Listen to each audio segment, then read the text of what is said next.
Hello, hello, bonjour à tous, bienvenue dans cette nouvelle vidéo sur le décryptage des énergies de la pleine lune en Verseau du 27 juillet 2018.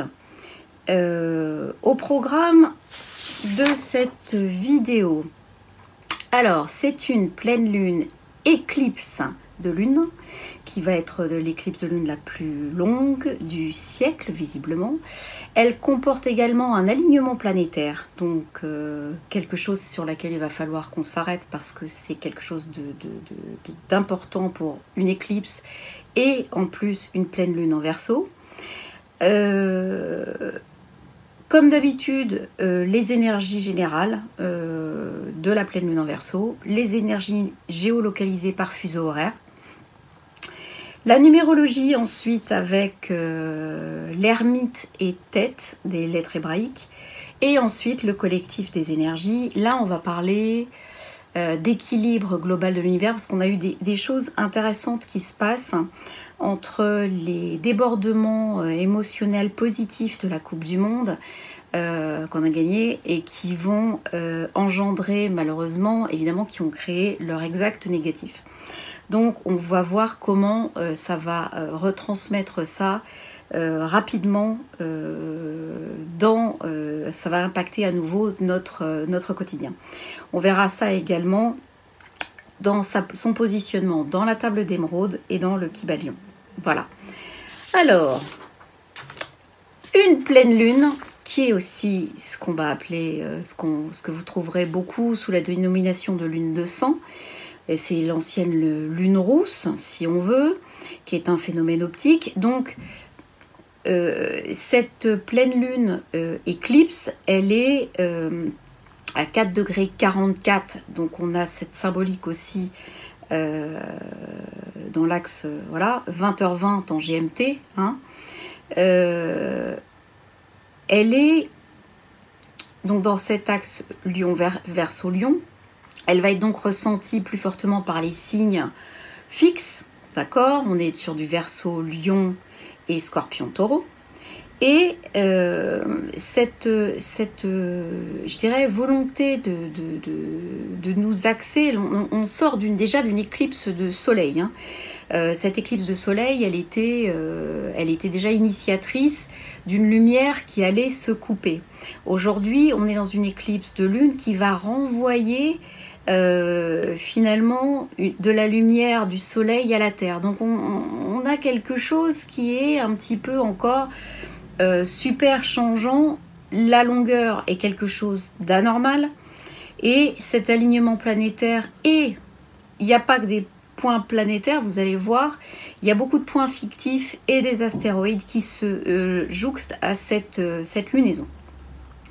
Alors, elle est visible en Amérique du Nord et en Amérique centrale, dans une grande partie du Pacifique et en France, notamment visiblement à La Réunion, du début à la fin. Alors, mes amis réunionnais, profitez-en pour nous faire des vidéos ou nous dire comment vous la ressentez ou vous la voyez, parce que je pense que c'est assez important, parce qu'elle va être conjointe à Mars.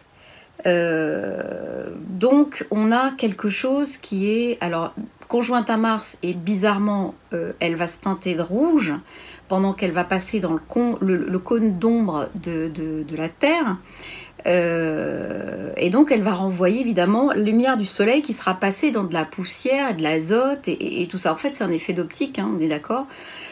Plus les effets volcaniques, visiblement la poussière volcanique qui est assez intense en ce moment, on a quelque chose qui risque d'être très particulier à regarder. Donc il va falloir que ceux qui peuvent le fassent.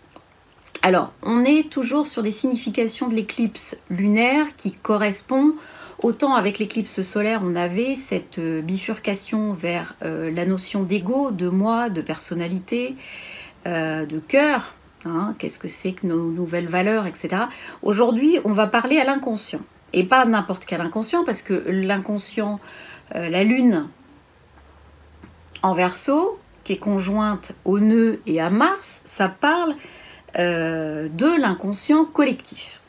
Alors, ce qui est un peu gênant, c'est que déjà, à la nouvelle lune du 13 juillet dernier, on avait déjà plus de lumière. On avait vu que la nouvelle lune étant une lune éteinte, le soleil étant lui-même en éclipse, et voilà, on avait quelque chose dont la lumière avait été coupée. D'accord ? Donc ça nous donne aujourd'hui, où la lumière est encore coupée, voilà, on se retrouve dans cette éclipse lunaire qui renvoie quand même le soleil, la lumière du soleil. On a une impression de tunnel, en fait. On a une impression de passer au travers de quelque chose, enfin de devoir passer au travers de quelque chose qui est un petit peu, qui doit permettre l'ouverture, comme l'éclipse est très longue, qui doit permettre finalement le décapsulage de l'inconscient collectif global, hein, pour pouvoir aller vers quelque chose, je dirais, qui est de l'ordre de je soigne les égrégores, mais à un niveau clac, clac, clac. Alors ça, c'est le niveau collectif. Hein. Ça, on est d'accord que, voilà, on se retrouve à avoir finalement, on ouvre, on scalpe un peu l'inconscient collectif en Verseau, et on se retrouve avec finalement une espèce de marmite avec tous les schémas, toutes les blessures, tous les trucs un peu pourris que l'homme a fait à l'homme, globalement, et on va devoir décapsuler ça et puis couper. Tailler en morceaux ce qui peut être gardé de ce qui ne peut pas l'être. Bon. Donc, ce nettoyage profond d'énergie qui sont ancrées viscéralement dans les populations depuis... Ça risque, je dirais, de nous emmener à des questionnements qu'on n'a peut-être plus l'habitude d'avoir. D'accord ? En tout cas, c'est ce qui a été prévu, cette espèce de tunnel. Et on peut voir aussi que toute cette lunaison en Cancer s'est faite sans lumière. Alors, on peut être amené à se demander pourquoi est-ce qu'on a éteint finalement la programmation de l'inconscient. Alors, effectivement, la nouvelle lune, c'était pour démarrer peut-être une programmation, entre guillemets, et en tout cas, une espèce de vide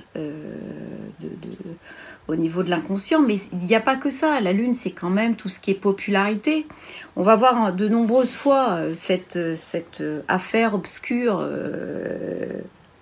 Benalla qui ressort, mais qui ne ressort pas à n'importe quel moment, vous allez le voir, puisqu'elle est pile poil dans cette lunaison et dans cette, je dirais, ce dimensionnement énergétique. Là, on a un dimensionnement énergétique qui est clair. On a la Lune, on a le nœud sud, on a Mars, d'accord, qui n'est pas n'importe comment. Mars, en plus, il est rétrograde. Donc, il est plus dans son action volontaire d'allant habituel. Il est complètement en retrait, il est complètement en introspection. C'est plus une énergie combattante et ouverte, c'est une énergie qui peut être un petit peu de souffrance, qui peut être une énergie de maltraitance, qui peut être une énergie finalement d'auto quelque chose. Ça grouille là-dedans et ça ne veut pas sortir. Bon. Et puis pour arranger le tout, pas très loin de ça, on a la lune noire, qui n'est pas encore sortie du Capricorne, qui ne saurait tarder à nous faire pendre au nez tous les schémas antérieurs collectifs, mais elle n'est pas encore en Capricorne, elle parle encore, elle, de problématiques de structure. Donc, on est sur un truc où, finalement, il y a des schémas antérieurs, il y a des choses qu'on souhaite arriver à faire. Qu'est-ce que fait la Lune? La Lune se met en off, elle laisse Mars, la Lune noire et le nœud sud attaquer directement le Verseau par l'intermédiaire du feu qui arrive du soleil qui est en face. Dans une pleine lune, le soleil est en face. Donc le soleil arrive directement dans l'inconscient pour faire quoi? Eh bien pour nettoyer. Donc on est bien là-dedans, dans quelque chose qui va aller vers le nettoyage, d'autant que le soleil est évidemment conjoint à un autre point fictif qui est le nœud nord, donc la destinée collective est liée à ce nettoyage des égrégores, et à Pallas, qui est ce féminin je serais tentée de dire sacré cette fois-ci, même si je suis assez pas à l'aise en fait avec ces dénominations de ce qui est sacré, de ce qui est pas sacré. Finalement, ce qui est sacré, c'est très personnel en fait. Hein. Et là, en fait, c'est pas ça que je veux dire. C'est ce morceau de féminin, c'est un féminin sage, déterminé, conscient de sa valeur et ayant les armes pour la défendre. Et prête justement, avec cette opposition à Mars, à s'opposer au Mars négatif, à ce qui a été violent, je dirais, dans les zones d'avant, tout ça pour le tirer en lion vers des valeurs humaines, de générosité et de charité, même effectivement, on peut aller jusque-là, qui soient beaucoup plus saines. Alors, cette lunaison, elle est pas toute seule. Hein, normalement, une lunaison en Verseau, pleine lune en Verseau, c'est un truc qui doit, qui nous parle de fraternité, qui nous parle de quoi? Qui nous parle de valeurs humaines mises devant, de collectif, d'innovation, de nouvelles technologies. En fait, c'est la valeur de chacun au service du collectif. C'est qu'est-ce que le collectif doit m'apporter. D'accord ? Là, on se dit, bah voilà, on est dans le nouveau collectif, donc vers le nouveau lion, et cet ancien Verseau, entre guillemets, il doit nous apporter autre chose qu'une hiérarchie, autre chose qu'un management pyramidal, autre chose que le collectif qui travaille pour quelques-uns. On est dans une volonté de transversalité, on est dans une volonté de partage, mais c'est pas partage en s'accaparant les choses, c'est partage. Le mouvement est inverse en fait. On est dans un but commun qu'on partage et chacun vient amener son crédit, son talent, son apport. Et c'est en fait, par exemple, j'ai trouvé la phrase de Didier Deschamps pour la Coupe du Monde qui était assez sympa et dans ce goût-là complètement. Il disait qu'il ne prenait pas les meilleurs joueurs forcément sur le marché, mais qu'il prenait ceux qui sauraient s'entendre le mieux entre eux. Et c'est exactement ça, c'est-à-dire que quand on peut fédérer des gens qui ont une idée du partage, de la valeur, une valeur commune, qu'ils vont vouloir mettre ensemble leurs qualités pour aller jusqu'à un objectif et à la réalisation d'un objectif commun, à ce moment-là, on a ce nouveau transversal, on a ce nouveau collectif qui vient émerger de quelque part pour nous montrer que chacun, à son niveau, donne au collectif. Il n'y a pas celui qui reçoit et qui grenouille dans son coin et qui dit bah moi finalement je tire profit du système. C'est-à-dire qu'il y en a quelques-uns qui vont aller bosser et puis moi de toute façon je vais toujours me démerder parce que je suis démerdard, mais ça m'intéresse pas d'entrer dans le système, mais ça m'intéresse d'en profiter. Bon, tout le monde le fait pas, mais il y en a quand même qui le font à plus ou moins certains niveaux.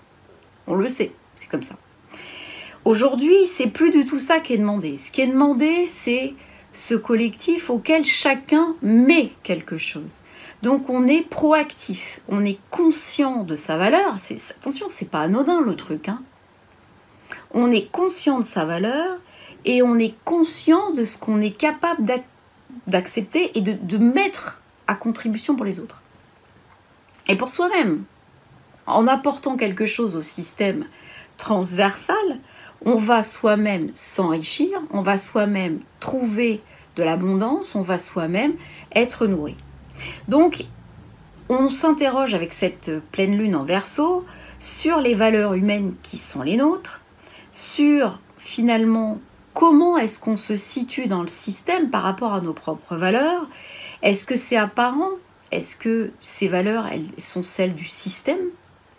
Ou est-ce qu'on est décalé du système parce que finalement ces valeurs sont nos valeurs, mais qu'elles sont un petit peu en marge du système? Et comment est-ce qu'on se positionne dans ces groupes qui sont des groupes nouveaux? Comment est-ce qu'on est reçu au sein de ces groupes? Est-ce qu'il y a ce partage dont on parlait là à l'instant?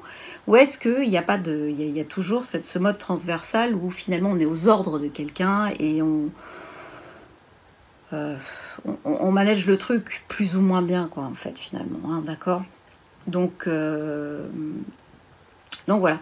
Donc ici, cette lunaison, elle est particulière parce que non seulement elle est sous une éclipse, la plus longue du siècle, elle est au milieu d'un alignement planétaire. Donc évidemment, dans une éclipse, on a toujours un alignement planétaire, on a toujours Lune, Terre, Soleil.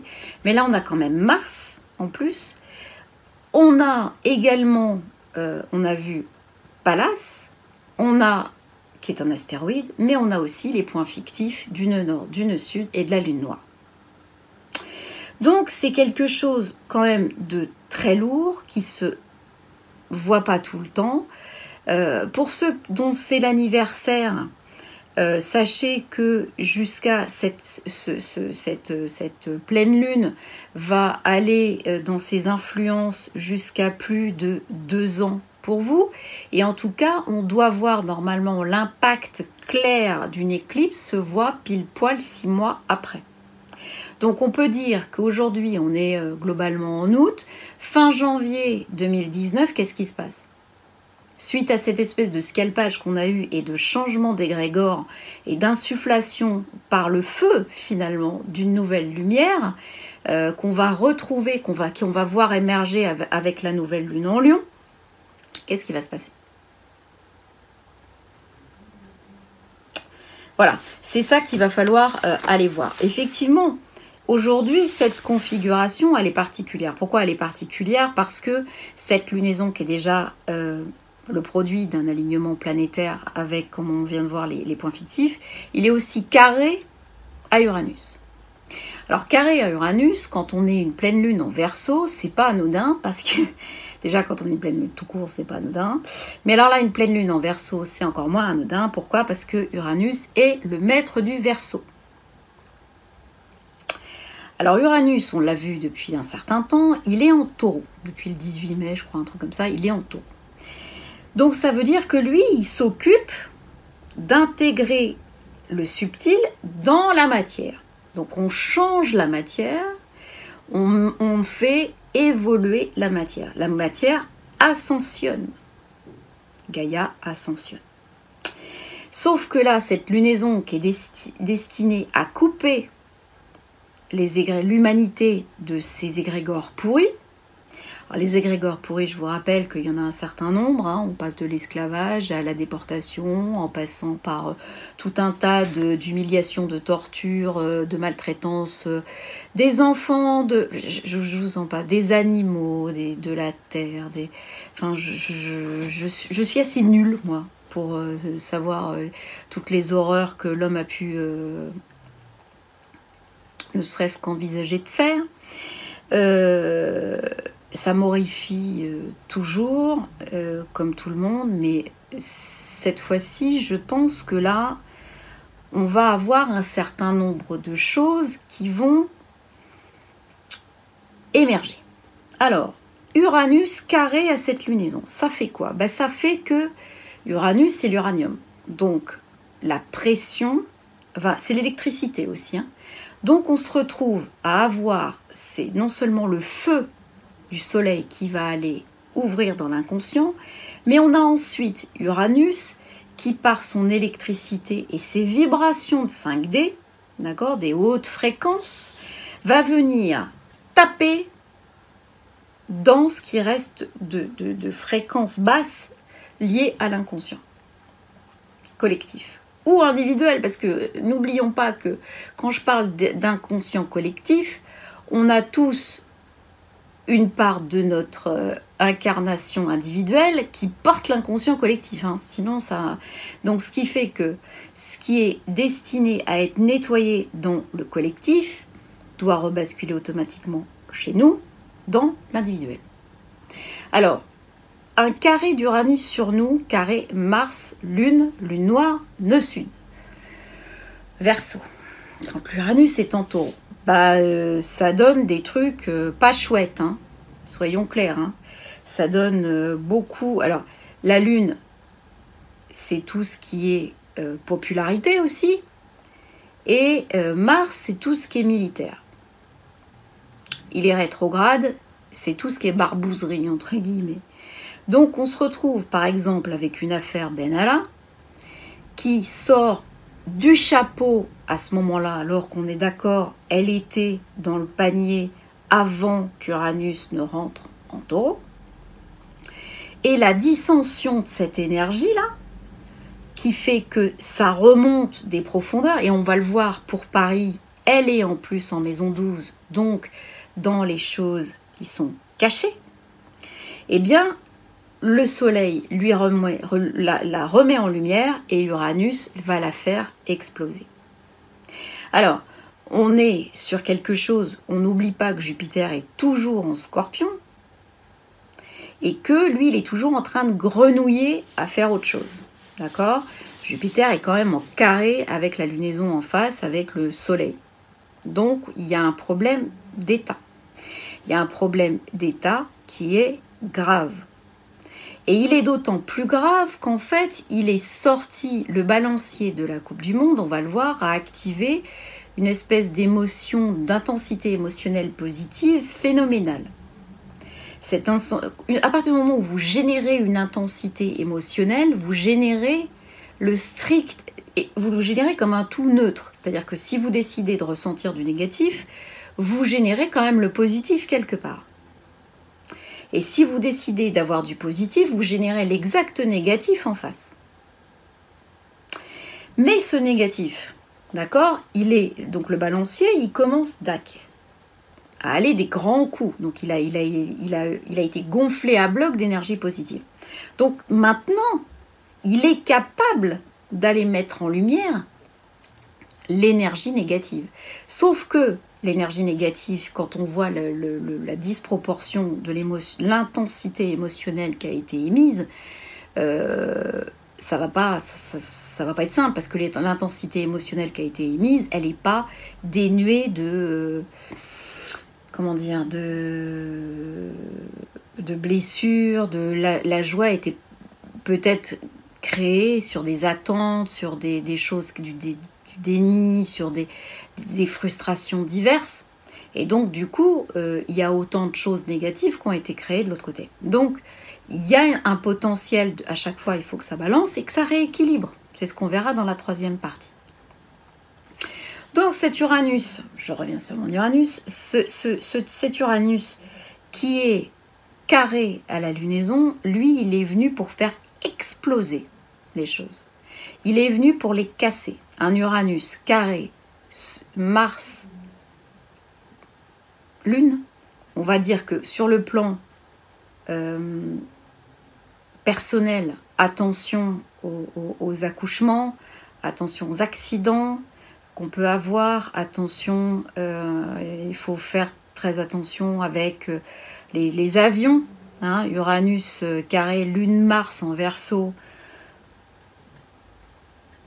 Il y a des avions là-dedans, surtout que Mercure est rétrograde. C'est pas attention. Donc attention aux sports divers et variés qu'on peut faire en groupe, puisque c'est le Verseau qui est concerné. Attention à des choses comme ça qui peuvent être des choses violentes et qui peuvent emporter beaucoup plus loin, puisque c'est le principe, avec Uranus qui est carré, des choses rétrogrades et une lunaison éclipse, on va être emporté dans des situations karmiques qui vont aller beaucoup plus loin que ce qu'on peut imaginer au démarrage, dans la mesure où c'est le but. Le but, c'est de nettoyer, c'est pas de dire vous avez mérité ou vous n'avez pas mérité. Le but, c'est de dire ce truc doit être nettoyé. Donc vous, derrière, si vous êtes super impacté par le machin, globalement, ce qui va vous être demandé, c'est de travailler pour rester en équilibre. Et on va voir tout à l'heure comment on fait. Parce que c'est possible. D'accord ? Donc, voilà, on est sur quelque chose qui peut amener de la violence. Par contre, Uranus est également trigone à Saturne. qui est en Capricorne, qui a beau être rétrograde et donc pas très actif, on va dire, malgré tout, il est quand même trigone. 2 signes de terre qui se parlent, c'est pas mal. Donc, on va, même si on est amené à trancher, à couper, à se séparer, à comprendre des choses karmiques qui nous gênent et remettre en cause d'autres choses pour relancer une nouvelle structure, on est quand même apte à comprendre qu'il y a une nouvelle construction possible. Alors, tout ça, c'est évidemment possible, puisque Chiron, par exemple, il est en sextile à la lunaison. D'accord? Sextile et trigone à la lunaison. Donc ça veut dire qu'on a un potentiel, c'est bien, si le feu du soleil arrive jusque-là, si l'uranium du soleil, de Uranus arrive à éradiquer les choses, c'est bien, on est d'accord que c'est bien pour une guérison. Chiron, en bélier, donc signe de Mars, le confirme. Donc on n'est pas sur quelque chose, je dirais, de non maîtrisable. On nous laisse la possibilité de comprendre, de maîtriser et de passer au-dessus. Voilà. Par contre, on ne nous demande pas si on souhaite garder une adéquation ou un confort avec les anciens schémas. C'est marche ou crève. C'est soit tu comprends qu'il faut que tu les laisses, soit tu comprends pas et franchement, tu vas douiller. D'accord ? Ici, encore une fois, le collectif est repensé différemment. On n'a pas une histoire de « je n'ai pas ma place ». Aujourd'hui, dans ce transversal, il n'y a pas besoin de se battre pour savoir où est sa place. Chacun a sa place. C'est l'unité de chacun à l'intérieur de lui-même qui va permettre d'apporter une part à l'objectif commun. D'accord ? Donc, c'est la raison vraiment de la présence de Pallas auprès du Soleil et du nœud nord en Lion. C'est la perspective de l'unité entre le masculin et le féminin, donc l'unité totale holistique de l'individu qui va aller vers la possibilité de nourrir ce nouveau collectif. Pallas, elle, qu'est-ce qu'elle fait? C'est qu'elle nous invite à reconnaître nos dons. Elle nous invite à reconnaître ce qu'on est, à développer ce qu'on est de façon calme, de façon posée, de façon tout à fait structurée, pour aller mettre notre richesse intérieure en commun avec la richesse intérieure de l'autre. D'accord ? C'est ça l'unité en fait, c'est l'unité globale. Donc des valeurs toujours de générosité, des valeurs que véhicule le lion, hein, de loyauté, c'est des valeurs humaines qui sont des valeurs du temps des chevaliers, entre guillemets. Hein, donc, et en face de ça, on a tout ce qui entrave ça, va être nettoyé et découpé en petits morceaux. Alors au niveau individuel, ça donne des énergies qui vont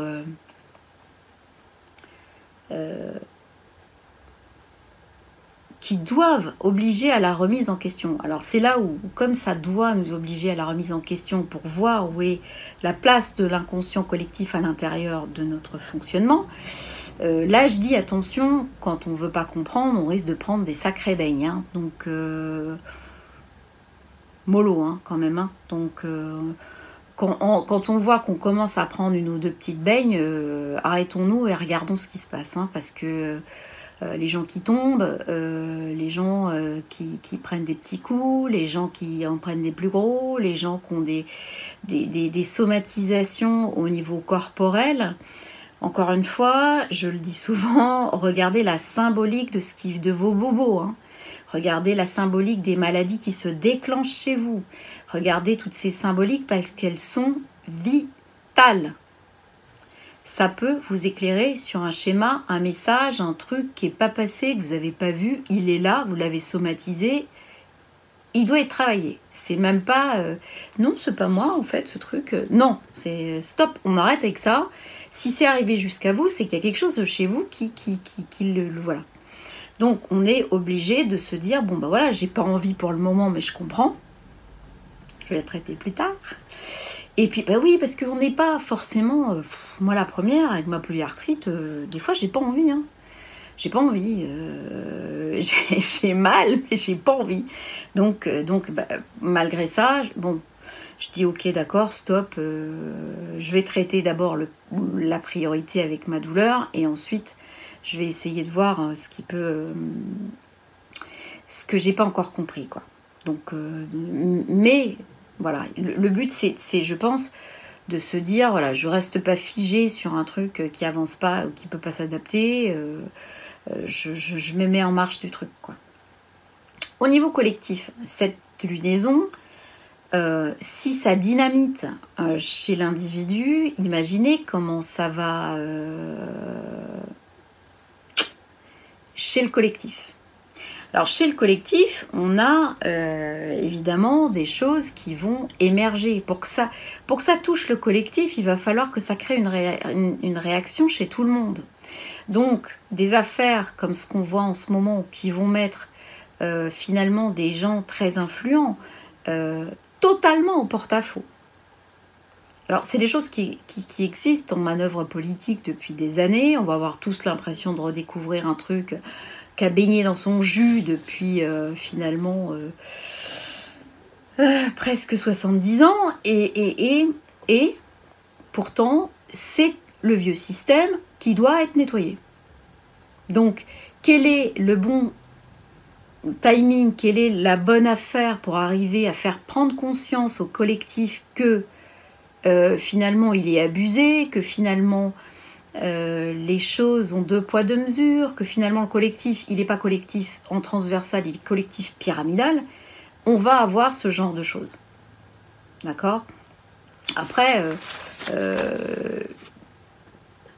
ça sera certainement très atténué, mais là, avec un Uranus qui tape comme ça et le Soleil qui tape comme ça,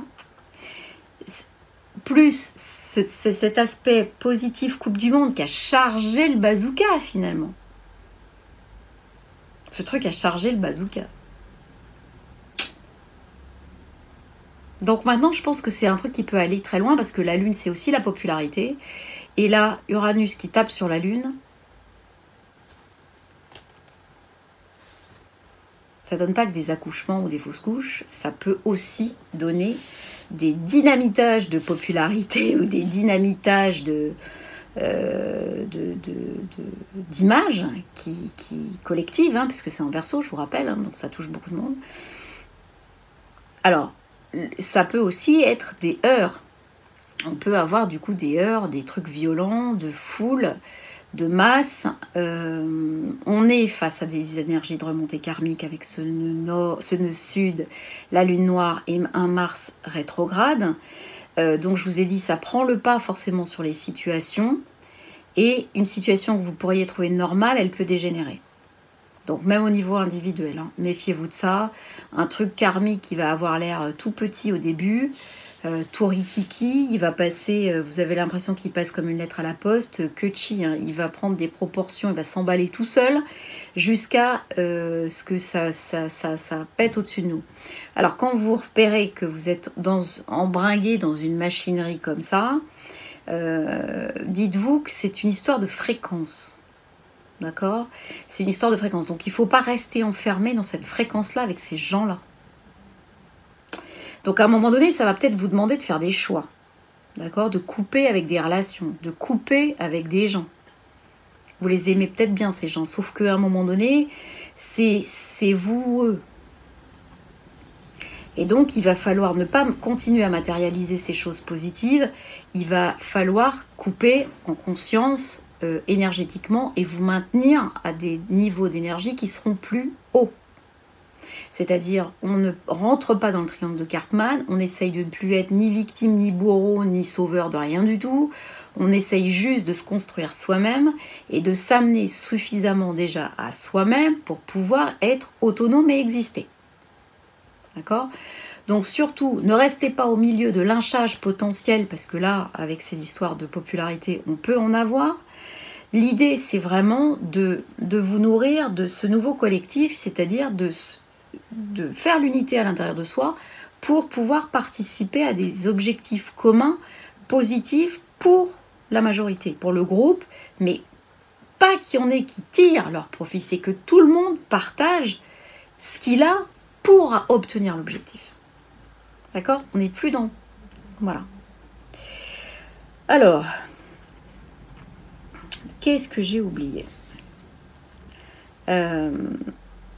Au niveau collectif, donc le carré d'Uranus à la Lune, lui, il va, comme c'est en plus une lune éclipse, il va avoir tendance à accélérer les problèmes géologiques. Donc le volcanisme, les tremblements de terre, les problèmes électriques, les problèmes énergétiques. Alors, ça se traduit comment? Ça se traduit par des tornades, des tempêtes, des géomagnétiques, des orages ultra localisés, ultra violents. En fait, soyons clairs, il y a une nouvelle structure qui pointe le bout de son nez et qui dit la fréquence que je trouve ne me convient pas, donc je vais la changer. Oui, enfin bon. Donc pour la changer, elle est obligée de couper. Et qu'est-ce qu'elle est obligée de couper? Elle est obligée de couper les zones telluriques que l'homme a chargées de ses égrégores. Donc, voilà, on peut avoir des zones qui prennent cher encore. C'est pas du tout avec une lunaison comme ça. Voilà, alors on peut avoir, soyons clairs, on peut avoir des choses qui se déclenchent maintenant. Moi, je crois surtout que l'éclipse qu'on a maintenant, elle va déclencher des choses fin 2018, début 2019. Mais ça, c'est que mon avis à moi. J'ai pas de... Voilà. On a quelque chose aussi avec ce niveau politique et ce niveau de collectif qui évidemment peut toucher un niveau politique important. Pourquoi? Parce que Saturne est aussi en trigone avec Uranus, donc il y a aussi Saturne, c'est la politique, en Capricorne. La Lune noire, on l'a vu, est en Capricorne. Donc elle est aussi propice à ressortir ce genre de choses. Jupiter est toujours en Scorpion et lui, il est toujours en train de nous dire ouais, moi, peut-être que je peux cacher encore des choses ou peut-être que j'ai des besoins de vérité avec mon Scorpion. Donc, on a possiblement, Jupiter est en trigone à Neptune, toujours. On a possiblement, et Jupiter carré aussi à la lunaison, on a possiblement des formes de lois ou d'arrangements, de trucs à l'amiable politique qui peuvent être traitées.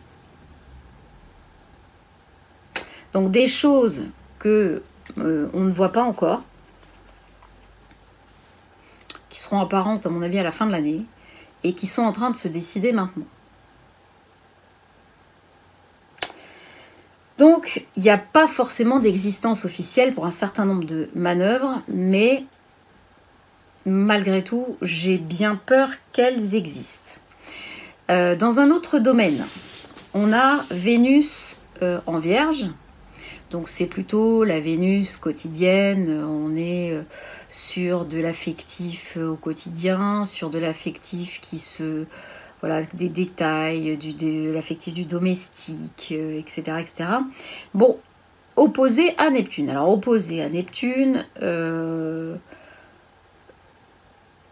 on est parfois dans une irréalité la plus totale.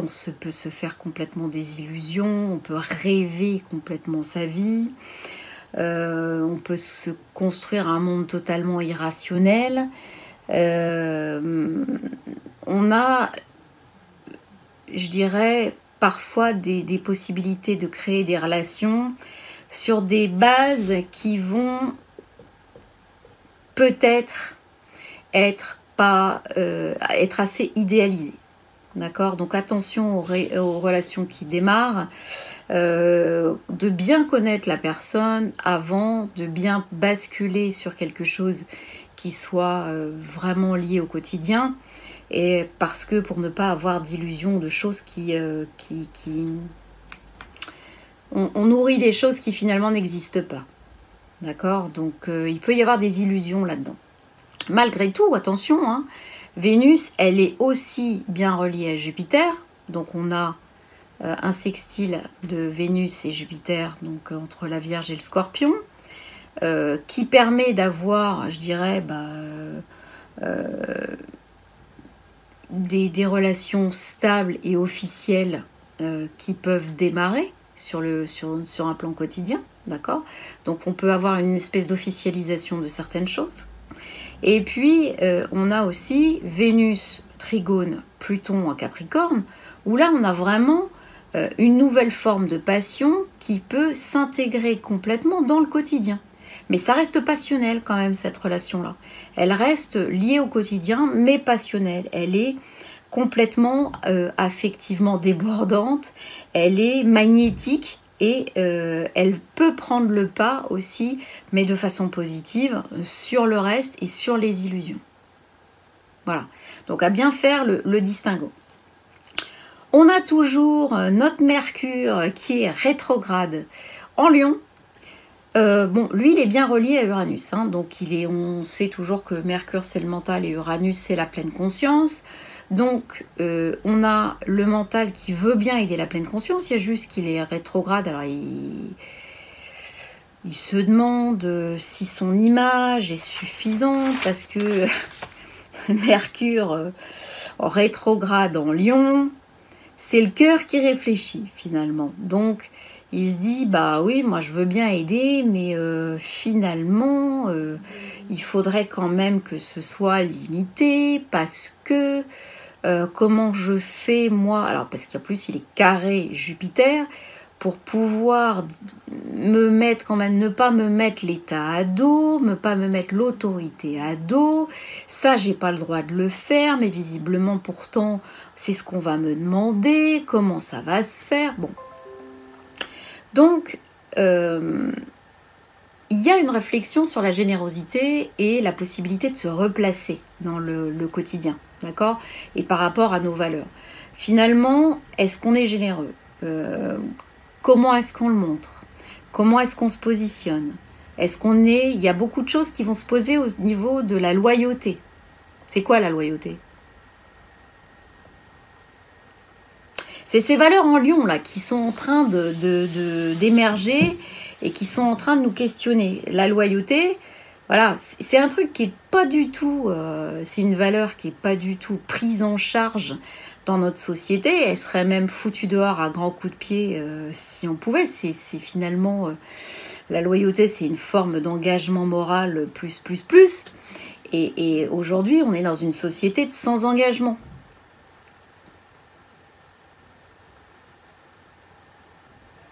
Donc finalement, toutes nos valeurs là sont intériorisées, elles sont passées au crible par Mercure, par le mental, et qui se dit mais finalement mon image c'est quoi? Est-ce que cette image, est-ce que cette façon de communiquer, est-ce que c'est correct? Est-ce que c'est pas correct? Qu'est-ce que je renvoie aux autres? Quel est le message que je veux donner? Donc cette rétrogradation de Mercure, on peut aussi l'avoir dans finalement des formes d'ego poussé, hein, qui vont être, puisque c'est là qu'on va voir, l'orgueil, puisque c'est ça, c'est ne pas vouloir de la remise en cause, de la manipulation. Finalement, le Mercure rétrograde en Lion, il va être super despotique, il va être super intolérant, on cherche évidemment à avoir raison, et il y a un esprit de compétition qui va être super développé. Donc on a vraiment un questionnement qui n'est pas évident, avec une recherche qui n'est pas évidente, mais Ça devrait pouvoir se réfléchir et pouvoir finalement, dans pas très longtemps, il va redevenir direct et on va pouvoir avoir un Mercure qui va vite repasser en Vierge et qui va nous apporter toute sa puissance de raisonnement analytique qui va nous permettre de décortiquer ce qui restera après le passage de notre feu purificateur. Alors en conclusion de cette lunaison, on va dire que globalement on nous a coupé la lumière depuis le 13 juillet et que cette coupure d'électricité, elle se traduit au niveau individuel par un nettoyage de tout ce qui nous retient énergétiquement, d'accord, notamment à nos vies antérieures, aux gens, avec notre fameux triangle de Karpman, avec tout un tas de schémas pourris et des problématiques de blessures, d'accord, qui doivent à présent être mises en lumière et être soldées. Ça, on n'en cause plus. Et au niveau collectif, on se retrouve face, alors souvent de façon un petit peu individuelle et collective, face à des débordements naturels qui vont être de plus en plus fréquents et de plus en plus nombreux et de plus en plus violents compte tenu de la configuration de l'éclipse et de la lunaison qu'on voit ici, et qui peuvent être en recrudescence du fait qu'on a enlevé le couvercle. Hein. D'accord ? Donc ça peut s'auto-générer automatiquement de façon très très très violente et très rapide. Hein. Uranus, c'est une planète quantique. D'accord ? Donc ça va super rapidement. Voilà, donc ça c'est la lunaison pour les aspects généraux. Alors les aspects particuliers. Donc on va prendre déjà Paris. GMT plus 2 ou ETC plus 2 comme vous voulez. J'irai pas dans le débat GMT contre ETC. On est sur un ascendant 24 degrés 55 minutes Verseau. Ce qui nous donne donc le collectif, on vient de parler, ce qui nous donne une lunaison en 12, dans l'axe 6-12, 12-6 plus exactement. Ce qui fait qu'effectivement on se retrouve face à des histoires cachées qui doivent être mises en lumière. D'autant que Uranus est en maison 2, donc la maison du taureau, donc vraiment on a des choses matérielles et notamment financières qui peuvent ressortir et qui peuvent être montrées du doigt et surtout vraiment être gênantes. D'accord ? L'aspect taureau versus Scorpion et Jupiter va devenir d'un seul coup très très très très très pesante pour certains. Donc là on a ces histoires de barbouzerie de Benalla et ce blackout des médias depuis des années là qu'on voit, là d'un seul coup il va y avoir un espèce de lynchage puisque c'est le contraire. On est d'accord ? Le balancier a été lancé par vraiment très très gros au niveau positif. Maintenant, il est lâché au niveau négatif. Donc, on va voir ce qui va sortir. Mais à mon avis, c'est pas que du bon. Hein. Soyons clairs, on risque de tomber un petit peu du placard. Donc, de ce côté-là, il faut que nous, on se pose la question, nous, à notre niveau. On n'a rien à voir avec la politique. Enfin, je veux dire, on est super loin, en vrai, de tous ces trucs-là. On n'a pas accès à ce genre de truc. Personne ne va jamais demander à avoir un badge d'accès pour l'Assemblée nationale. Et le mec qui a fait le badge d'accès à l'Assemblée nationale à un mec comme ça, croyez-moi, il va avoir des ennuis. Donc, nous, c'est pas notre quotidien. Par contre, ça impacte notre quotidien parce que ça veut dire que vraiment, on se fout de nous, quoi. Et quand je dis ça, mais c'est que dalle, quoi. On est manipulé, mais vraiment c'est n'importe quoi. Donc tout ça, ça va ressortir et ça va ressortir sous différentes formes. Donc c'est ces choses-là qui vont rapidement être mises en lumière, d'accord ? Donc le Saturne qui est en 11 en Capricorne, lui encore il parle de politique, il parle de collectif, d'accord ? Il dit oui, moi j'ai des choses à dire au niveau politique, moi. Je suis rétrograde mais j'ai des trucs à dire. Donc on va voir comment ça va. Mais chez nous, ça va tourner. Hein. Croyez-moi, c'est pas fini le truc. Hein. Le bordel n'est pas fini. Hein. Il commence. Il n'est pas fini du tout. Alors, on va basculer de l'autre côté et on va chercher Tahiti, Hawaï et Papeete, par exemple, à UTC-10. Là, on bascule avec un ascendant 13 degrés 42 balance. L'heure, c'est 10h20. D'accord? 10h20. La lunaison, elle a lieu, du coup, dans l'axe 4-10. Donc, qu'est-ce qu'on va avoir? On va avoir toujours cette histoire de l'État qui fait des choses et qui prend 4-11 même. Hein, c'est 4-5, donc 4-5-11. Donc, on se retrouve entre la possession familiale, l'histoire et le passé qui vont devoir réagir face au nouveau collectif, au 11, d'accord, qui va devoir donc il y a une espèce d'inversion, mais assez rapide des choses. Et là, on va devoir se poser des questions. C'est-à-dire, qu'est-ce que fait l'État? Qu'est-ce que font les autorités pour nous permettre de nous sauver et de nous orienter? Donc là, on a l'État, le Jupiter, qui est ce coup-ci en 2, qui va dire, ben non, moi, je suis là, je suis le gardien des trucs matériels, donc globalement, gardien des trucs matériels, si vous voulez garder votre maison, si vous ceci ou cela, c'est un petit peu à vous de vous démerder, quoi, globalement. Uranus en 7, lui, va aller tirer au niveau des contrats, au niveau de l'autre, au niveau du travail. Il va dire, oh, tu es en train de dire des choses, mais tout ça, c'est pas cohérent, ça va pas du tout. Le 6, le Chiron en 6, va lui permettre peut-être d'aller chercher une espèce de solution avec des groupes locaux, d'accord, ou avec des groupes locaux, et on peut aussi aller chercher au niveau du soin, d'accord, au niveau de la santé, au niveau des choses qui peuvent, je dirais, décanter des choses de santé, d'accord. Donc, on peut être aussi amené à trouver des histoires au niveau de l'État qui sont des histoires de santé, c'est-à-dire qu'est-ce qu'on a fait sur ces îles. Il y a des choses qui peuvent sortir. Hein. On a mis ça, on a mis beaucoup. Moi, je vois beaucoup d'uranium. Donc, d'ici là, qu'on ait fait des expériences et qu'on ait libéré des tas de choses qui soient assez peu, qui soient assez peu nocives comme Tchernobyl, voilà. On va se retrouver à avoir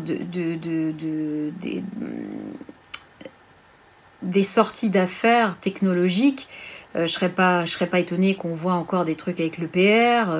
Voilà, il y a des choses qui vont sortir, y compris donc dans ces îles, et qui vont faire ressortir peut-être certainement des histoires de pollution, des histoires de là on se retrouve avec Neptune en 6 qui parle de pollution, qui parle de mauvaise qualité, qui parle de manipulation de l'expression, de blocage de la communication. D'accord? Le Canada côté Vancouver, UTC-7, toujours en balance. Là, on était -10, là, on est -7, donc on continue notre tour. Ici, on se retrouve là entre 4 et 10. Donc là, on a vraiment l'État versus l'histoire. L'État versus les actions cachées. L'État versus ce qu'on communique ou ce qu'on ne communique pas et le sérieux dont on fait preuve. Il y a quelque chose qui est complètement revu dans l'histoire de la communication et des structures. Il y a quelque chose qui demande à être transformé. On a beaucoup de désillusions au niveau collectif. D'accord ? On se rend compte que d'un seul coup, il va falloir recréer des choses au niveau quotidien parce qu'on s'est imaginé des choses et qu'elles n'existent pas. Au niveau du travail, il va y avoir peut-être la possibilité d'avoir une émergence d'un parti nouveau, de quelqu'un qui va pouvoir avoir des idées intéressantes, et peut-être que cette personne-là va avoir, je dirais, ces nouvelles valeurs dont on parle, d'accord ? Malgré tout, c'est pas simple pour lui, c'est pas simple pour elle. Il y a des dissensions assez importantes et les choses ne sont pas abouties. Mais il y a des essais. UTC-4, Guadeloupe, Martinique. Là, on bascule. Hein. ascendant 2 degrés 40 Capricorne, heure 16h20. Et bien là, la lunaison, elle a lieu dans l'axe de 8. Donc là, elle demande une transformation immédiate, d'autant que l'ascendant est quand même conjoint à Saturne, et donc il y a une résistance au changement qui est phénoménale. Là, il y a une espèce on nous demande vraiment pour ces îles de transformer ces égrégores, de les transmuter, de changer la valeur de l'argent, de changer la valeur des relations, de modifier les relations hommes-femmes. Il y a vraiment énormément de choses qu'on nous demande de changer, énormément d'affaires qui peuvent sortir et qui peuvent, y compris remonter par les aspects familiaux, des héritages qui se passent bizarrement. On va, en tout cas pas facilement, il y a des choses qui doivent être complètement revues parce qu'on cherche à nettoyer le tellurique. Là, la lunaison va chercher à nettoyer l'île au niveau égrégore, d'accord, au niveau tellurique, au niveau du sol. Donc tout ce qui concernait les anciens égrégores, et Dieu sait que chez vous il y en a, ça risque de souffler fort. Donc chaque fois que vous vous sentez emporté par un truc, surtout il faut rester complètement centré, faut pas vous laisser embarquer par ces énergies, il faut vraiment travailler à rester au-dessus et ne pas être vraiment encrouté par ce truc là, d'accord. Au niveau de Tunis, UTC plus 1, on est d'un seul coup en ascendant Poisson. Heure 21h20, ascendant 15 degrés 01, conjoint Neptune. Et donc là, on est face à quelque chose qui est de l'ordre de la désillusion. Là, on est une lunaison qui est dans l'axe 6, cuspide de 6, cuspide de 12. Donc on a vraiment des manipulations politiques. On a des choses au niveau de l'argent, on a des choses au niveau de la terre, au niveau du pouvoir, etc. qui peuvent très bien aussi, des affaires qui peuvent sortir. On peut avoir des choses qui doivent à ce moment-là, si ça sort, être repris par des groupes locaux qui sauront mettre, je dirais, ces nouvelles valeurs au service de la population. D'accord ? Attention aux désillusions, attention aux manipulations qui sont liées à de l'argent. Parce que vraiment, elles ne sont pas stables hein, du côté de chez vous. Hein. Alors attention, attention, attention. D'accord ? La Réunion, UTC plus 4. Alors déjà, la pleine lune éclipse, vous allez pouvoir la voir de bout en bout. Et cette pleine lune éclipse, eh bien sachez que chez vous, elle va avoir lieu, l'ascendant va se trouver sur Uranus. Ouais, donc heure 0h20, 3 degrés 16, Taureau. Et évidemment, Uranus est à 2 degrés. Donc ça nous donne une lunaison dans l'axe 10-4, donc travail, famille, et puis l'ascendant, personnalité. Donc là, on a quand même des choses qui bougent, que ce soit au niveau géologique, que ce soit au niveau personnalité, que ce soit au niveau quantique. Il y a des désillusions aussi. Ce Vénus-Neptune, c'est une énergie qui nous dit au niveau collectif et amoureux aussi plein de désillusions au niveau affectif. C'est aussi que les gens qu'on aime peuvent être loin. D'accord ? On peut aimer des gens qui sont loin, qui sont éloignés par l'eau, hein, on est d'accord. Et ce Neptune en 11, il va avoir tendance à flouter le collectif, d'accord ?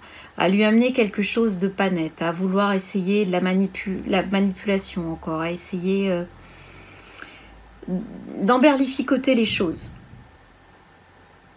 Donc Vénus, elle doit aller au-delà et elle doit vraiment aller dans ce qu'elle a de passionnel en elle. Vraiment, pour pouvoir se recentrer, elle doit activer ce côté passionnel, ce côté vraiment joie de vivre, ce côté lié à la terre, mais dans ce qu'elle peut avoir d'émerveillement. Et vraiment, cette intrication avec la terre va lui permettre de repousser, de renaître. D'accord? De même que le fait d'être en sextile à Jupiter, en Scorpion, va lui permettre de bénéficier de tout l'engrais de la terre, de repousser, de renaître. Donc on est face à de l'affectif qui renaît et qui se débarrasse de cette désillusion qui finalement n'a plus de trouble pour elle, mais qui va se transformer simplement en idéal. C'est une belle image, une belle chose qui n'est pas forcément accessible, qui reste loin et qui n'entache pas du tout la joie de vivre qu'on peut avoir. Donc ça, c'est très important et ça apparaît là.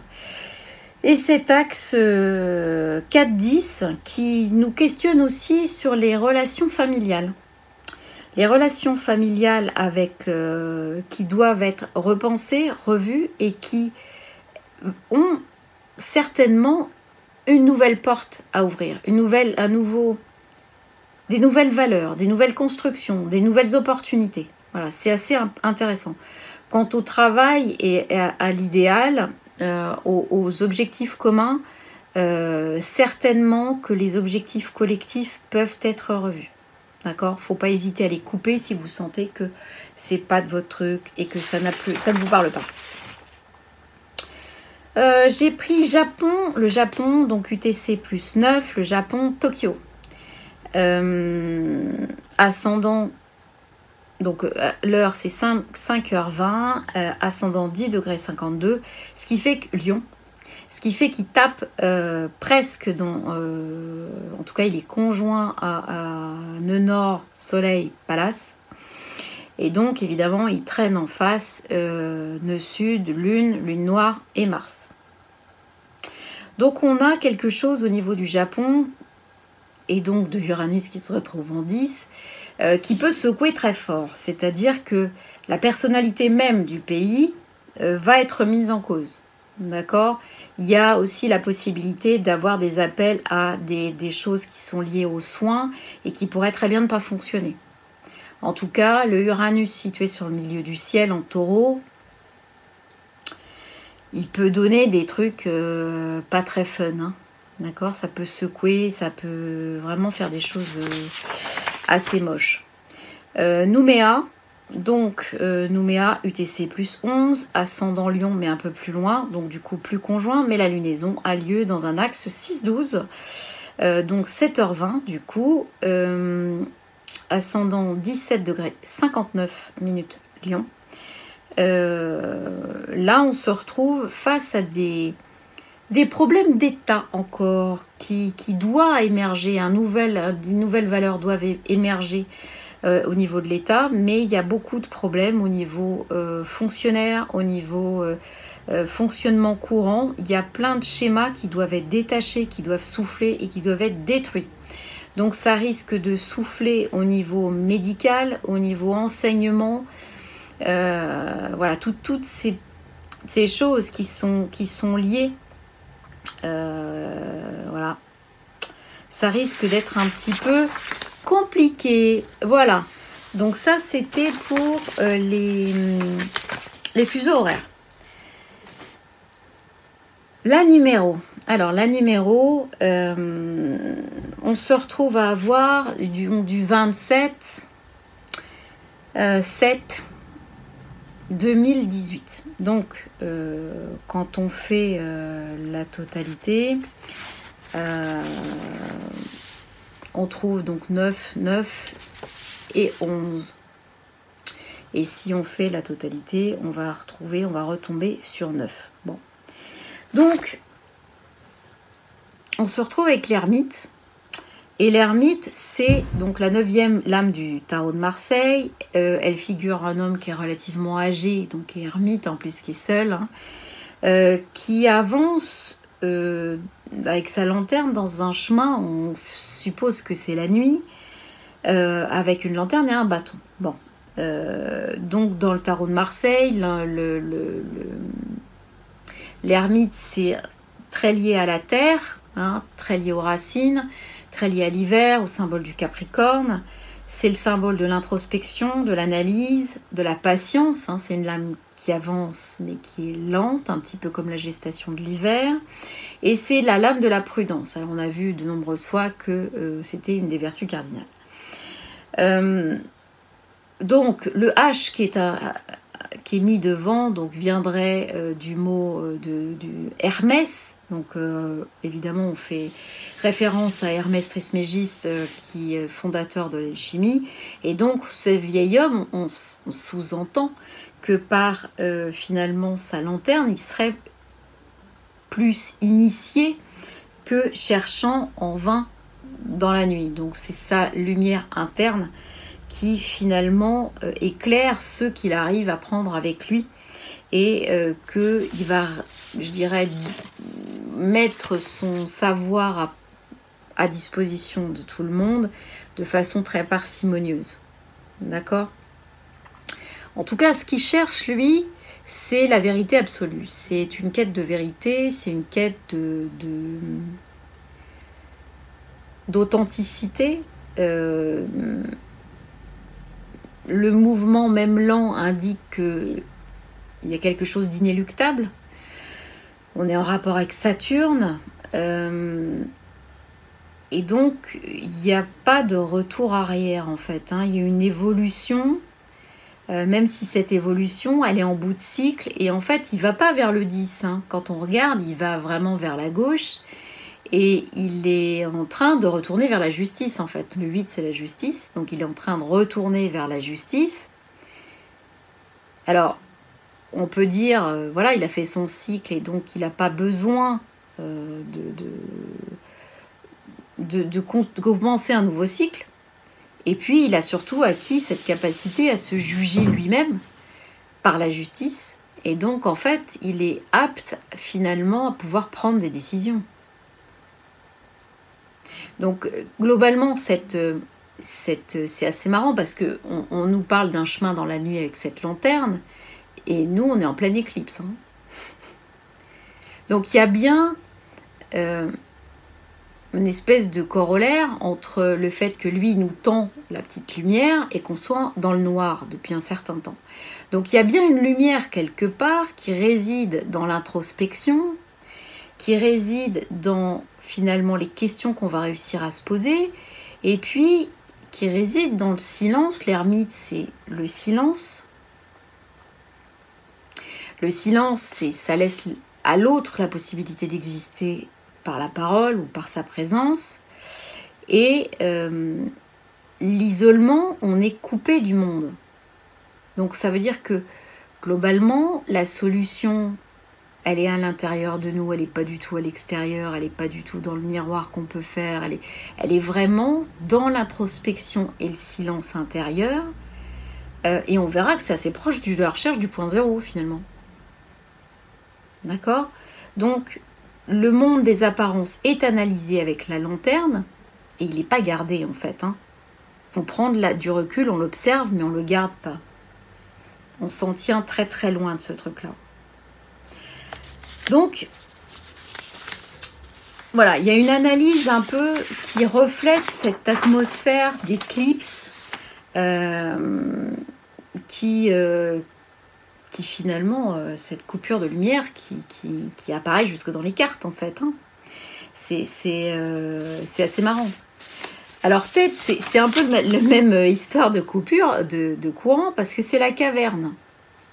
Et la caverne qui n'est pas éclairée. C'est la caverne par contre, enfin la grotte, qui va symboliser aussi le corps, qui va générer sa propre lumière.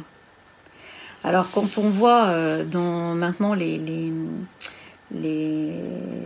études de physique quantique, on sait que nos atomes, donc quand on regarde Nassim Haramein ou Greg Braden ou plein d'autres, en fait, nos atomes génèrent eux-mêmes une certaine lumière, en fait. Et quand il n'y a plus de lumière, en fait, on voit qu'on produit nous-mêmes de la lumière.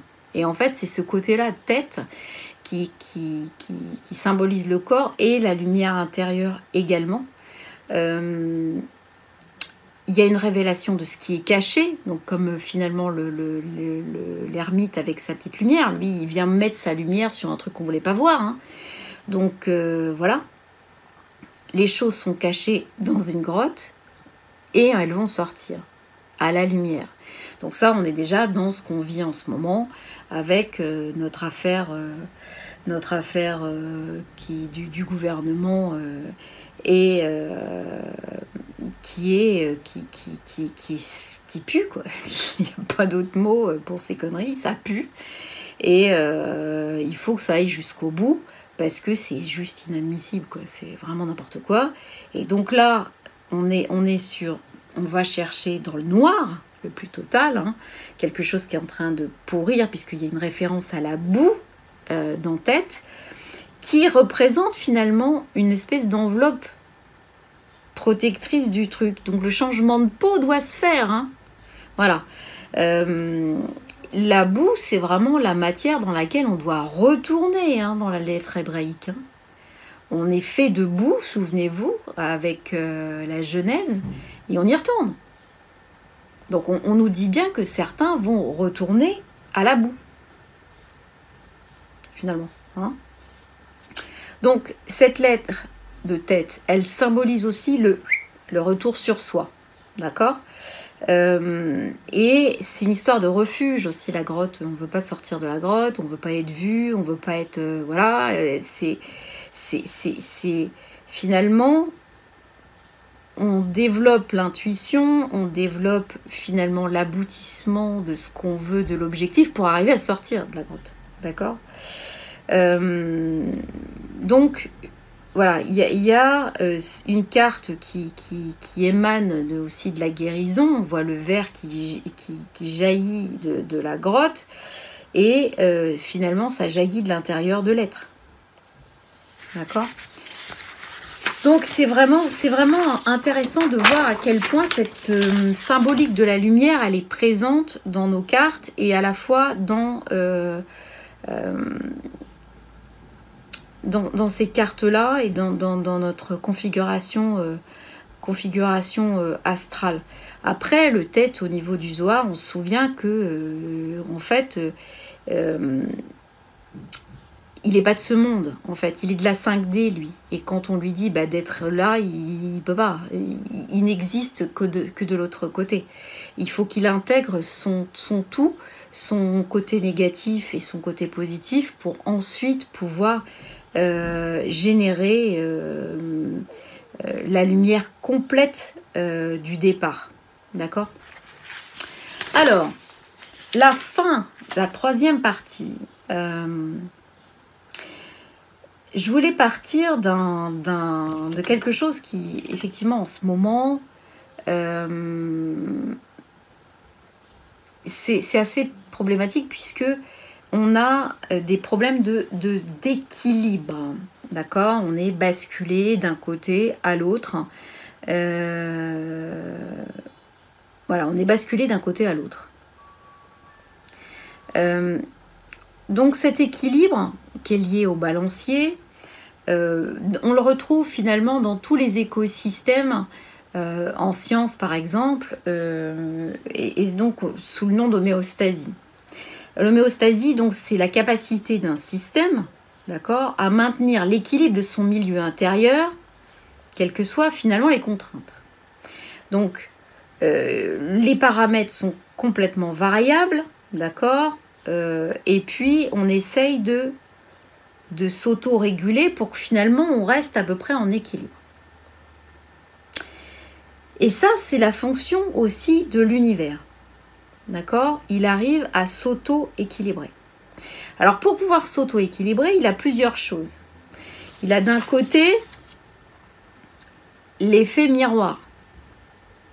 D'accord ? C'est-à-dire, quand on génère quelque chose en haut, il existe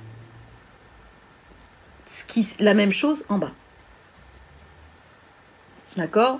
D'où la table d'émeraude, qui dit ce qui est un de Hermès Trismégiste. Donc ça, c'est pour l'histoire. On dit que c'est Thoth hein, qui a été, lors de son inhumation, enfin le Hermès Trismégiste, le fondateur de l'alchimie, donc Thoth, hein, qui est enterré et qui a cette tablette d'émeraude gravée et qui dit d'un certain nombre de choses que je vais vous lire après, et dont celle-là, la deuxième, qui dit ce qui est en haut est comme ce qui est en bas. D'accord ? C'est-à-dire que on va pouvoir générer quelque chose en haut, et si c'est généré en haut, ça existe en bas. Et vice-versa. Ce qui est en haut est comme ce qui est en bas pour faire les miracles d'une seule chose.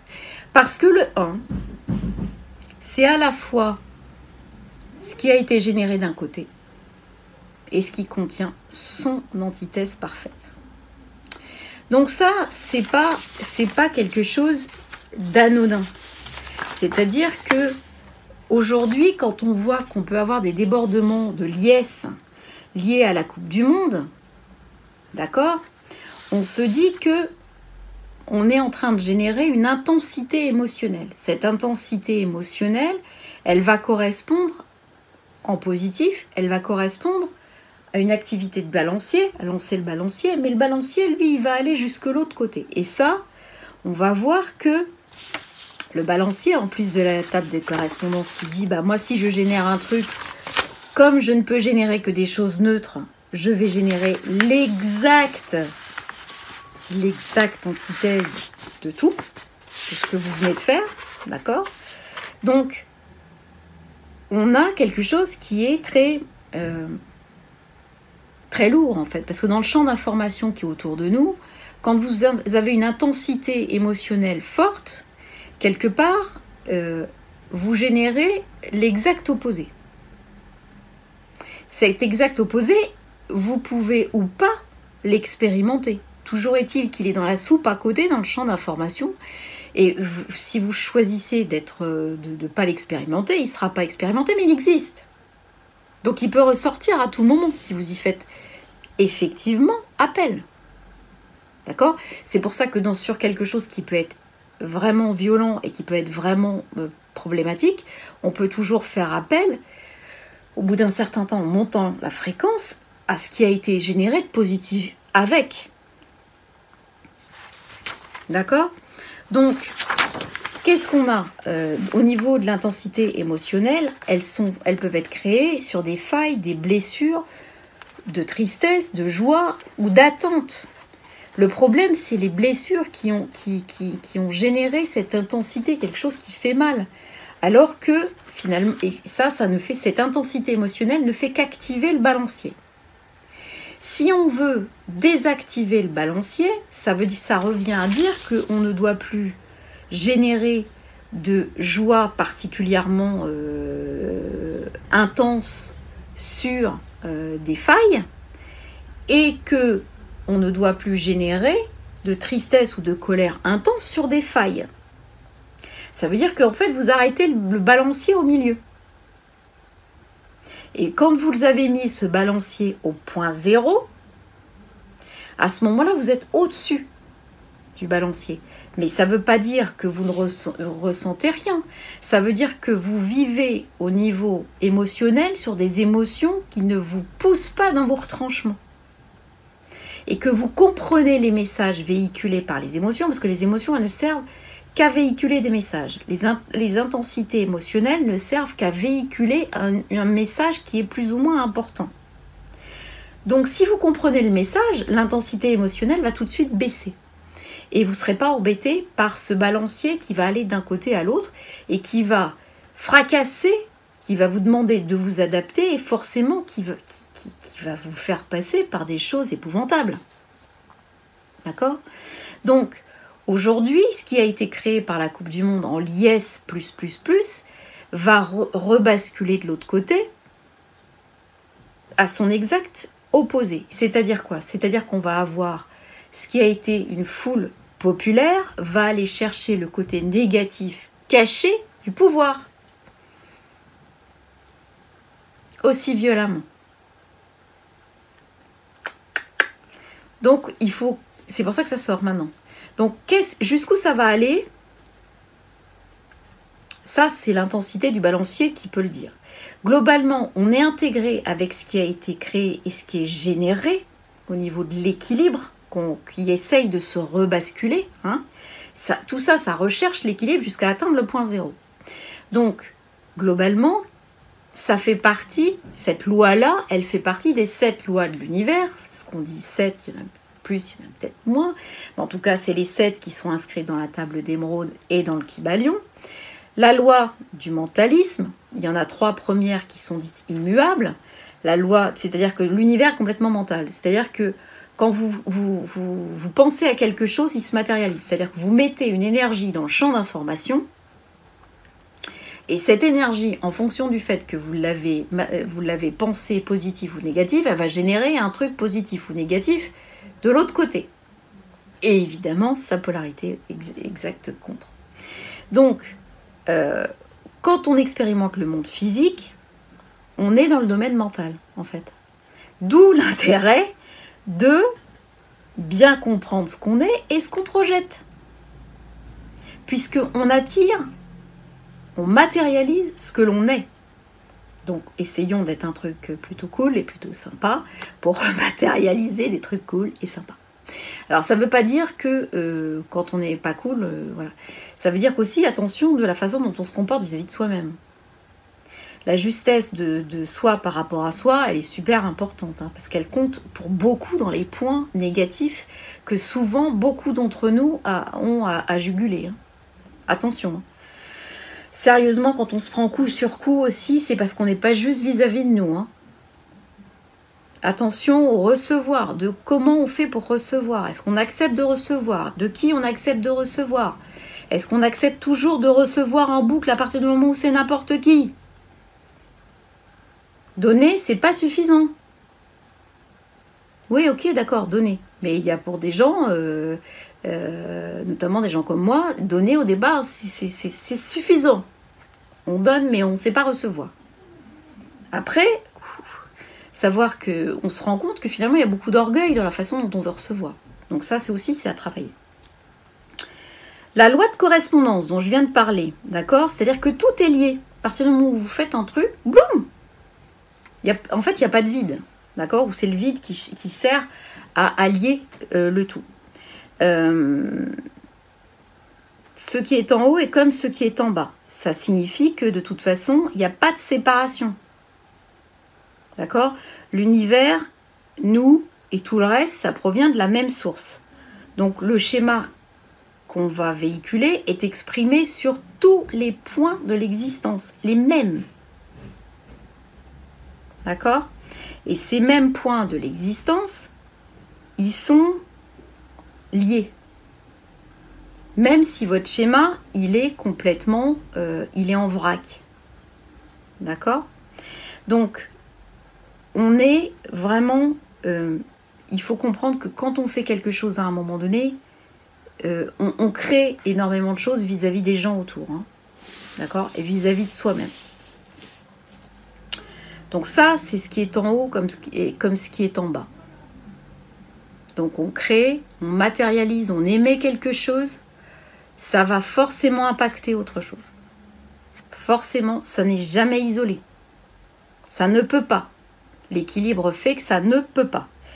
La loi de vibration, moi ce que j'appelle l'impermanent, le principe d'impermanence, c'est la 3e des lois immuables. Et ça dit que il n'y a jamais rien de fixe. C'est que tout est en perpétuel mouvement. C'est-à-dire que quand vous créez, vous co-créez, vous co-créez, vous co-créez, en fait, c'est une espèce de soupe énorme et que chaque fois, ça va chercher d'autres données dans la co-création. Et que on ne sait même pas ce qui va sortir de là, quoi. D'accord? Parce que c'est l'énergie qui attire de l'énergie et au final, le résultat de la matérialisation, il n'est pas certain. Il intègre des données qui sont toujours en mouvement. D'accord? Donc voilà. Et ça, c'est des fréquences différentes, c'est des plans différents, c'est des ustensiles différents, c'est voilà. Et par contre, on est sur vraiment des fréquences. Donc c'est attention aux fréquences émises, puisque amour, tristesse, colère, ressentiment, tout ça, ça joue pas dans la même cour, hein, d'accord? Et ça se rencontre pas forcément. Donc, changement de vibration, quand vous savez ça, que c'est de l'impermanence et que vous pouvez changer à tout moment, bah changez, hein. Si vous voyez que vous êtes dans la colère, etc., et que c'est possible pour vous de changer, changez. Basculez sur quelque chose de plus neutre. Point zéro, encore une fois, essayez d'arrêter le balancier. La 4e loi, qui est une loi qui peut être évolutive, c'est tout est double. D'accord? Chaque chose possède 2 pôles. D'accord? Tout a 2 extrêmes qui se ressemblent. C'est la loi de polarité. Alors la loi de polarité, plus et moins, qui se retrouve, hein, qui est très liée et qui est complémentaire et qui fonctionne toujours ensemble. D'accord? C'est la même chose. C'est ce que je vous disais. Quand on génère quelque chose, la loi de polarité fait que vous la générez sur le mode négatif, vous avez du positif qu'il va falloir utiliser. Et c'est tant mieux, essayez de l'utiliser parce que vous venez de le créer. Et quand vous générez du positif, eh bien, vous venez de créer du négatif également. Donc, le balancier est de façon sans... Il n'y a pas de morale dans l'histoire, en fait. On n'essaye pas de juger les choses pour savoir si c'est bien ou si c'est pas bien. Vous générez quelque chose, il est généré avec le package. C'est de série, le bidule. Il ne va pas essayer de se dire « Oh, tiens, je vais cocher option bien-être de l'humanité. » Non. Vous générez un truc, ça génère avec le package de série. Il n'y a pas d'option. On ne peut pas générer que du positif. On ne peut générer que une action, que une vibration qui elle-même va engendrer son contraire. C'est la loi de polarité. Voilà. Chaleur, froid, amour, haine, nuit, jour. Voilà. On est sur des choses qui ne peuvent pas être dissociées et qui sont un. Voilà. Donc, c'est un principe qui, chez nous, on va assimiler à de la dualité, mais qui peut sembler tout le temps réel et qui peut sembler un petit peu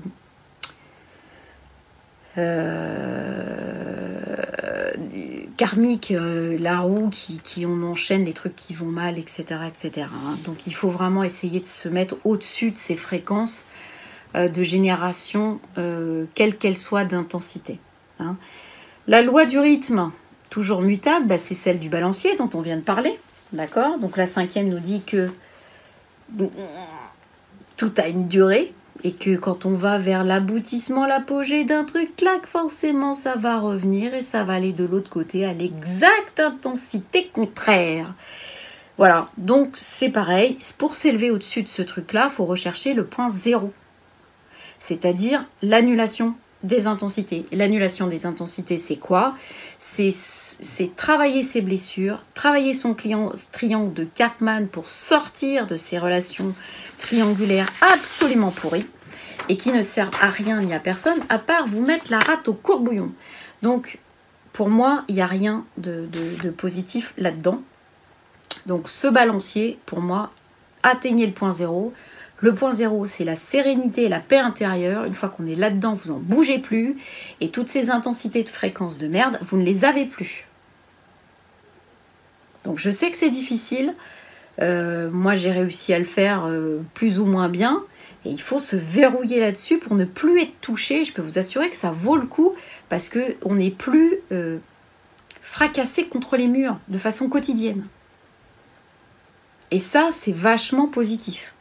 D'accord? La loi de cause à effet, qu'on connaît tous sous le nom de loi d'attraction ou karma. Ouais, mutable. Donc, chaque cause a son effet, chaque effet a sa cause. Donc, tout arrive conformément à la loi. La chance n'est qu'un nom donné à la loi méconnue. Il y a de nombreux plans de causalité, mais rien n'échappe à la loi. Ça fait un peu Terminator aussi, ça. Alors, vos intentions sont instantanément créées. Ça s'applique sur le plan spirituel, le plan mental et le plan physique. Voilà. Donc, tout apparaît sur des plans séparés, alors qu'on est d'accord, c'est encore un effet d'optique. C'est parce qu'on est sur un truc où ça paraît linéaire, mais en fait, maintenant, on est de plus en spirale, et tout apparaît en même temps. D'accord? Et vos problématiques ne sont pas forcément les anneaux de la spirale, mais les tangentes aux anneaux. Donc, globalement, si vous êtes au milieu de la spirale avec un truc, vous allez pouvoir être tranquille. D'accord? La dernière loi, la 7e, c'est la loi du genre, c'est-à-dire le domaine électrique, yin ou yang, c'est-à-dire que qu'est-ce qu'on va électriquement générer facilement. Et donc, c'est pareil, il va falloir revenir au neutre. Donc là, on nous dit que ça existe tout le temps sous la forme de principes masculins et féminins. Moi, je vais pas aussi loin que ça, je sais pas. Moi, ce qui est sûr, c'est qu'il y a un positif, un négatif. C'est-à-dire que c'est de l'électricité, quoi. Donc, globalement, il faut arriver à brancher à la terre pour pas avoir de problème. C'est tout ce que j'ai à dire. Voilà. Alors, la suite de tout ça, c'est que effectivement, le Kybalion, lui derrière, que je vous invite à lire, c'est une espèce d'exégèse sur la table d'émeraude qui va expliquer un petit peu tous ces principes alchimiques qui peuvent paraître un petit peu compliqués, même si dans ce que je vais vous dire, c'est que oui, en fait, chacun a son niveau de lecture et que tous les niveaux de lecture sont corrects. C'est-à-dire que ce que vous arrivez à comprendre pour votre évolution perso à un moment T, peut-être qu'à T+1, vous allez comprendre autre chose et que ça sera correct aussi. Il n'y a pas de j'ai raison et toi t'as tort. En fait, ça n'existe pas, ça. Ça n'existe pas. Il y a vraiment je suis là et je regarde maintenant, au moment présent, ce qui m'est donné d'observer, le message qu'on met devant moi. J'ai un certain niveau de compréhension de ce message. Il est juste. Pour moi, maintenant. Peut-être que demain, je vais comprendre une évidence qui va faire qu'il sera faux. Ben, je m'en fous. Parce qu'en fait, hier, c'était juste et qu'aujourd'hui, c'est juste aussi. Donc, voilà. Donc, je voulais donc vous parler, vous demander de faire très attention à l'équilibre de ce qui va se passer. Pourquoi? Parce que on va parler de plus en plus d'équilibre dans les prochaines semaines, prochains mois. Où il va falloir que nous, compte tenu de ce qui va se passer au niveau climatique, au niveau géologique, au niveau collectif et social, on parvienne à garder le centre. Donc cette notion d'équilibre interne et d'unité interne, elle est vraiment urgente à développer, urgente à garder, urgente à matérialiser, urgente à intégrer. Voilà, moi donc c'était le message principal. Prenez soin de vous, gardez les pieds sur terre, soyez bien dans votre point zéro, respirez, faites-vous plaisir, soyez juste. Ça nous demande, cette histoire d'équilibre demande à ce qu'on soit extrêmement juste avec soi-même et avec les autres. Et donc, ça nous demande des réflexions finalement de tous les instants. Encore cette loi de l'impermanence. Donc voilà, je vous souhaite une très très belle pleine lune éclipse. Merci à tous pour vos messages, pour vos commentaires, pour vos retours, pour tous vos enrichissements qui, moi, me vont droit au cœur, qui sont vraiment des sources... J'adore, quoi. C'est vraiment trop chouette. Je vous remercierai jamais assez de tout ça. Je les lis tous. Je réponds quand j'ai le temps, mais je suis un petit peu débordée. Je suis désolée. Donc, mais sachez que vous êtes tous importants pour moi et chacun de vos messages est un enrichissement pour moi en tout cas. Voilà, ben je vous embrasse. Portez-vous bien, faites attention, ne rentrez pas dans les choses qui vont venir nous percuter. Prenez soin de vous, restez en conscience et je vous dis à très bientôt pour une prochaine vidéo. Ciao, ciao.